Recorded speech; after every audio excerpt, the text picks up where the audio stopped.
Hello guys, आज हम करने वाले हैं 12th क्लास की विस्टास बुक का थर्ड लेसन, जिसका नाम है journey to the end of the earth. और इसके हमारे ऑथर हैं तिशानी दोशी। इस स्टोरी में जो तिशानी दोशी हैं वो साउथ इंडिया के रहने वाले हैं और वो अंटार्कटिका तक जाने की अपनी यात्रा बताते हैं और अंटार्कटिका के इतिहास के बारे में हमें बताते हैं। जो हमारे तिशानी दोशी है वो साउथ इंडिया से यानी मद्रास से जाते हैं अंटार्कटिका, और उन्हें वहाँ पे जाने में 9 टाइम जोन लगते हैं। 9 क्षेत्रों को पार करके जाते हैं, 6 चेक पॉइंट को पार करते हैं और 3 जल पिंड होते हैं उन्हें पार करके, और बहुत सारी जो बायोस्फीयर होते हैं, जैव मंडल होते हैं, उन्हें पार करके आखिरकार वो अंटार्कटिका में पहुँच जाते हैं। उन्हें लगभग 100 किलोमीटर चलना पड़ा था।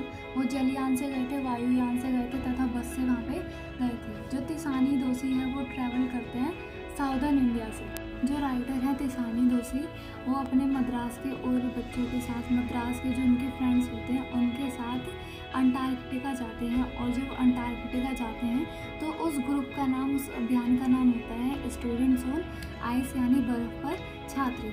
और ये जो अभियान था उन्हें ग्रुप द्वारा प्रोवाइड किया गया था, जो अपॉर्चुनिटी देते हैं उन यंग माइंड्स को, यानी जवान जो दिमाग थे, जवान यहाँ पे जो लड़के हैं उन्हें बोला गया है, जो बहुत ज़्यादा संवेदनशील तरीके से सोच सकते हैं कि जो हमारा क्लाइमेट है, जलवायु जब चेंज होती है तो उसके क्या क्या प्रभाव हमारे ऊपर होते हैं। According to the founder of the organisation, जो ऑर्गेनाइजेशन था हमारे स्टूडेंट्स ऑन आइस का, उनका कहना था कि जो यंग वर्जन्स है वो ही हमारी फ्यूचर पॉलिसी को टर्न कर सकते हैं सिचुएशन के द्वारा। और साथ ही साथ जो ऑर्गेनाइज़र था स्टूडेंट ऑन आइस का, उनका भी ये भी मानना था कि जो हमारे जवान बच्चे हैं वो ज़रूर अंटार्कटिका के बारे में समझेंगे और उस पर जितने भी प्रभाव पड़े हैं अब उनके वो जो उसका निदान करेंगे, जितने भी उस पर परेशानियाँ आई हैं। जो अंटार्कटिका है वो सबसे ज़्यादा ठंडा है, सूखा है और सबसे ज़्यादा तेज़ हवा चलने वाला महाद्वीप है।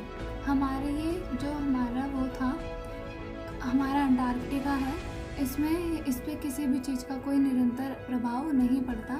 यहाँ पे बहुत अच्छा साफ नीले रंग का हॉरिजन दिखाई देता है। जो हॉरिजन होता है वो क्षितिज होता है जब धरती और समुद्र जो होते हैं वो आपस में मिलते हुए दिखाई देते हैं। तो यही जो चीज़ है वो हमें यही जो हॉरिजन है, ब्लू हॉरिजन, वो अंटार्कटिका के सबसे अच्छे प्रभावशाली चीज़ है।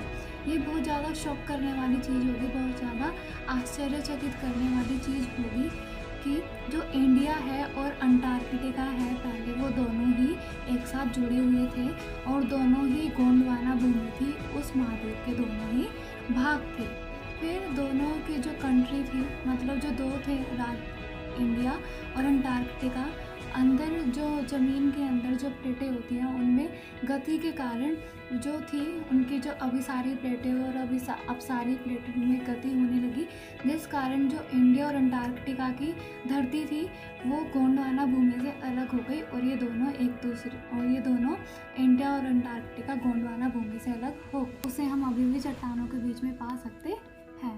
अंटार्कटिका ऐसी जगह है जो हमें हमारे इतिहास के बारे में भी बता सकती है और हमारे वर्तमान के बारे में भी हमें बता सकती है। जो अंटार्कटिका है वो हमें बताती है कि जो हमें धमकियाँ मिलती है ग्लोबल वार्मिंग से, पर्यावरण के दूषित होने की, हमें उनसे संभलना चाहिए, हमें उन सभी कारणों को रोकना चाहिए जिससे जो अंटार्कटिका है उसे हानि पहुंच रही है। लास्ट में जो ऑथर है वो एक बहुत अच्छा क्वेश्चन हमें बताते हैं कि who knows if Antarctica will be warm again, क्या पता, किसे पता कि जो अंटार्कटिका है फिर से वो पहले की तरह गर्म हो जाए, और अगर हो भी जाए तो क्या हम तब तक पैदा रहेंगे उसे देखने।